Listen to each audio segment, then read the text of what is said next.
ઓમ શ્રી પરમાત્મને નમઃ. શ્રીમદ ભગવદ્ ગીતા અધ્યાય 9મો રાજ વિદ્યા રાજ ગુહ્ય યોગ. આજે શ્લોક ક્રમાંક 29.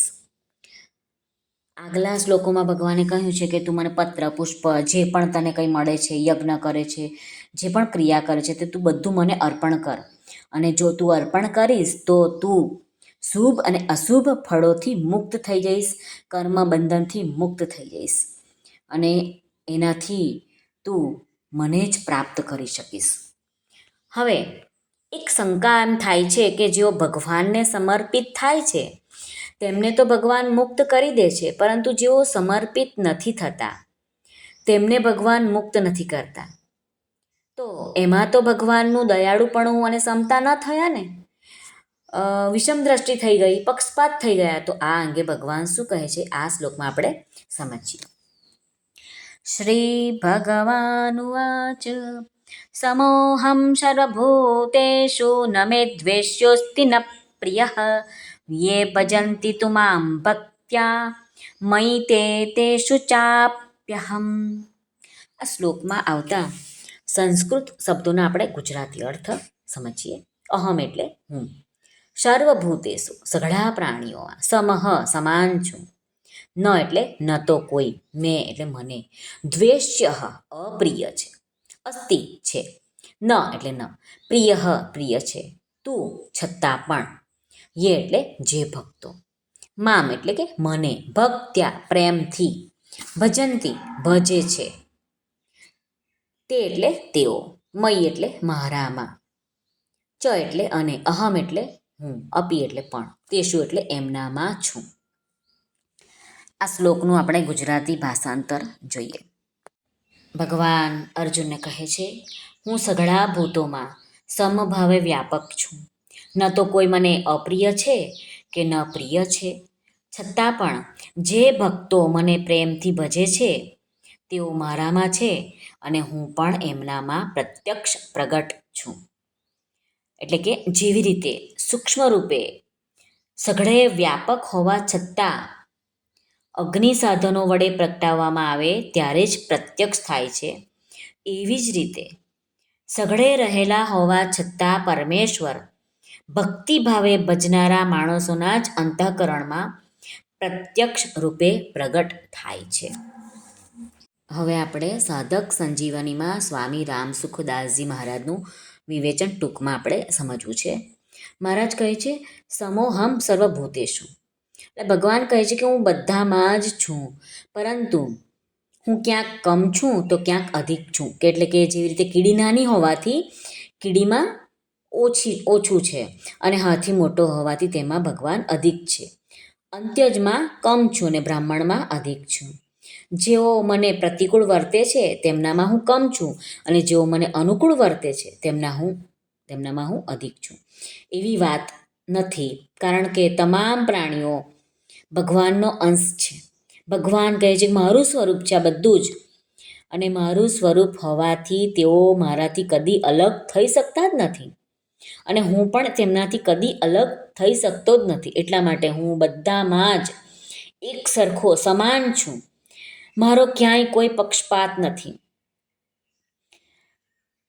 એનો મતલબ એ થયો કે પ્રાણીઓમાં જન્મથી, કર્મથી, પરિસ્થિતિથી, ઘટનાથી, સંયોગ વિયોગ વગેરે અનેક રીતે વિષમતા હોવા છતાં પણ ભગવાન કહે છે કે હું સર્વથા સર્વદા સૌમાં સમાન રીતથી વ્યાપક છું. ક્યાંક ઓછો અને ક્યાંક વધારે નથી. ન મે દ્વેષ્યોસ્તિ ન પ્રિય. પહેલાં ભગવાને કહ્યું કે હું બધા પ્રાણીઓમાં સમાન છું. હવે તેનું જ વિવેચન કરતાં કહે છે કે કોઈ પણ પ્રાણી મારા રાગ દ્વેષનો વિષય નથી. હું બધાને જ એક સરખો પ્રેમ આપું છું. મારાથી વિમુખ થઈને કોઈ પ્રાણી યજ્ઞ, દાન વગેરે ગમે તેટલાય શુભ કર્મો કરે તો પણ તે મારા રાગનો વિષય નથી થતો, એમાં મને દ્વેષ નથી થતો. કારણ કે ભગવાન કહે છે કે હું બધા જ પ્રાણીઓમાં સમાન રીતે વ્યાપ્ત છું. બધાની ઉપર સમાન રીતે કૃપા છે. બધા પ્રાણીઓ મારો અંશ હોવાથી મને સમાન રીતે પ્રિય છે. હા, એ વાત જરૂર છે કે જે સકામ ભાવપૂર્વક શુભ કર્મ કરશે તે ઊંચી ગતિમાં જશે અને જે અશુભ કર્મો કરશે તે નીચી ગતિમાં જશે, નરક અને 84 લાખ યોનિમાં જશે. પરંતુ એ બંને પુણ્યાત્મા અને પાપાત્મા હોવા છતાં પણ ભગવાન કહે છે કે મારા રાગ દ્વેષના વિષય નથી. એ બધાને હું સરખી જ રીતે પ્રેમ કરું છું, પરંતુ એમના કર્મોને લઈને એ જુદા જુદા યોનિઓમાં જાય છે, જુદા જુદી જગ્યાએ જાય છે, સ્વર્ગ લોકમાં કે નરક લોકમાં જાય છે, કે ભગવાનની પ્રાપ્તિ થઈ જાય છે. ભગવાન કહે છે કે કોઈ મારું નામ લે કે ના લે, એમને મારા રચેલા પૃથ્વી, જળ, અગ્નિ, વાયુ, આકાશ આ બધા જ હું દરેક પ્રાણીઓને સમાન રૂપે જ આપું છું. આપણી જેમ ભગવાન ભેદભાવ નથી કરતા કે હું આને પાણી ના આપું, આને ખાવાનું ના આપું, કે આને સૂર્યપ્રકાશ ના આપું. બધાને જ સમાન રૂપે આ બધી જ વસ્તુ ભગવાન અર્પણ કરે છે. તો આપણને એક પ્રશ્ન થાય છે કે તો કોકને સારું હોય છે અને કોકને વળી નરસું હોય છે, તો એવું કેમ? તો ભગવાન કહે છે કે એ બધું એના સારા નરસા આચરણો તથા ભાવોને લીધે, રહેવાના સ્થાન, તેમની તરસ छिपाવવાનું, તેમનું ભોજન, પ્રકાશ, હરવા ફરવા માટેના અવકાશ વગેરે જુદા જુદા આપવામાં આવે છે. બાકી તો આ સર્વે જગત ભગવાન કહે છે કે મારું છે, મારો જ અંશ છે, મારું જ સ્વરૂપ છે. આથી ભગવાનને કોઈના પ્રત્યે રાગ અને દ્વેષ નથી. અને જો કોઈના પ્રત્યે રાગ દ્વેષ હોત તો સમોહમ સર્વભૂતેષુ એમ કહેવું શક્ય ન હતું, કેમ કે વિષમતાને કારણે જ રાગ દ્વેષ થાય છે. યે ભજંતી તો મામ ભક્ત્યા મયી તે તેષુ ચાપ્યહમ. ભગવાન કહે છે પરંતુ જેઓ ભક્તિપૂર્વક મારું ભજન કરે છે, જેમને સંસારમાં આસક્તિ, રાગ અને પ્રલોભન નથી, જેઓ ફક્ત મને જ પોતાનો માને છે, ફક્ત મારે જ પરાયણ રહે છે, ફક્ત મારે પ્રસન્નતાને માટે જ રાત દિવસ કામ કરે છે, અને જેઓ શરીર, ઇન્દ્રિયો, મન અને વાણી દ્વારા મારા માર્ગે જ ચાલે છે, તેઓ મારામાં છે અને હું તેઓમાં છું. ભગવાન કહે છે કે આપ ભક્તોમાં, આપણે કહીએ છીએ હવે કોઈ ભગવાનને કહે કે આપ ભક્તોમાં વિશેષતાથી પ્રગટ થાઓ છો અને બીજાઓમાં સામાન્ય રૂપમાં પ્રગટ થાઓ છો, આવી વિષમતા શા માટે? તો ભગવાન કહે છે ભાઈ, મારામાં આ વિષમતા તો ભક્તોને કારણે જ છે. જો કોઈ મારું ભજન કરે, મારે પરાયણ થઈ જાય કે શરણે થઈ જાય અને હું તેને વિશેષ પ્રેમ ન કરું કે તેનામાં વિશેષતાથી પ્રગટ ન થાવ, તો એ મારી વિષમતા થઈ જશે. કારણ કે ભજન કરવાવાળા અને ભજન ન કરવાવાળા બંનેમાં હું બરાબર જ છું, તો એ ન્યાય નહીં થાય. એનાથી ભક્તોના ભજનનું અને તેમના મારી તરફના આકર્ષણનું કોઈ મૂલ્ય નહીં રહે.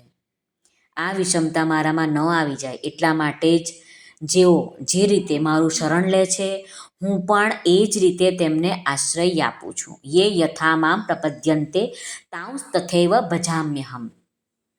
આથી આ વિષમતા મારામાં ભક્તોના ભાવને લીધે જ આવે છે. સ્વામી રામસુખદાસજી કહે છે કે જો કોઈ પુત્ર સારું કામ કરે તો એને સુપુત્ર કહેવામાં આવે છે, જો કોઈ ખરાબ કામ કરે તો એ પુત્રને કુપુત્ર કહેવામાં આવે છે. આ સુપુત્ર અને કુપુત્રનો ભેદ તેમના આચરણને લીધે છે. આવું જ ભગવાનમાં પણ થાય છે. હવે આપણે ગાયનું દ્રષ્ટાંત આપણે સમજીએ. સ્વામીજી આપે છે ગાયનું દ્રષ્ટાંત. ગાયના આંચળમાં ચાંચડ રહે છે. તેઓ દૂધ નથી પીતા પરંતુ લોહી પીએ છે. તો એ વિષમતા ગાયની નથી પરંતુ ચાંચડોની છે. બાકી એ તો ગાયના આંચળ પાસે જ ચાંચડ ચોંટેલા હોય છે, પણ એને દૂધ પીવાનું સૂઝતું નથી. હવે બીજું એક દ્રષ્ટાંત આપે છે કે આપણે વીજળી દ્વારા કોઈક યંત્રોથી બરફ જામી જાય છે અને વીજળી દ્વારા જ કોઈક યંત્રથી આગ પેદા થઈ જાય છે. તો આ વિષમતા વીજળીની નથી પરંતુ યંત્રોની છે, યંત્રોની ક્ષમતાની છે. એવી જ રીતે જેઓ ભગવાનમાં રહેતા હોવા છતાં પણ ભગવાનને નથી માનતા અને એમનું ભજન નથી કરતા, તો એ વિષમતા એ પ્રાણીઓની જ છે, ભગવાનની નથી. મનુષ્યો સાંસારિક રાગને કારણે જ પોતાને સંસારના માને છે, પરંતુ જ્યારે તેઓ ભગવાનનું પ્રેમપૂર્વક ભજન કરવા લાગી જાય છે, ત્યારે તેમનો સંસારિક રાગ દૂર થઈ જાય છે અને પોતાની દૃષ્ટિએ ભગવાનના થઈ જાય છે અને ભગવાન તેમના થઈ જાય છે. આ રીતે ભગવાન કહે છે કે જે મને જે ભાવે ભજે છે એમનામાં જ હું પ્રત્યક્ષ રૂપે પ્રગટ થાઉં છું. શ્રી કૃષ્ણ અર્પણમસ્તુ. સર્વને ભાવથી જય શ્રી કૃષ્ણ. રાધે રાધે. હરિઓમ તત્સત. જય ગુરુદેવ દત્ત.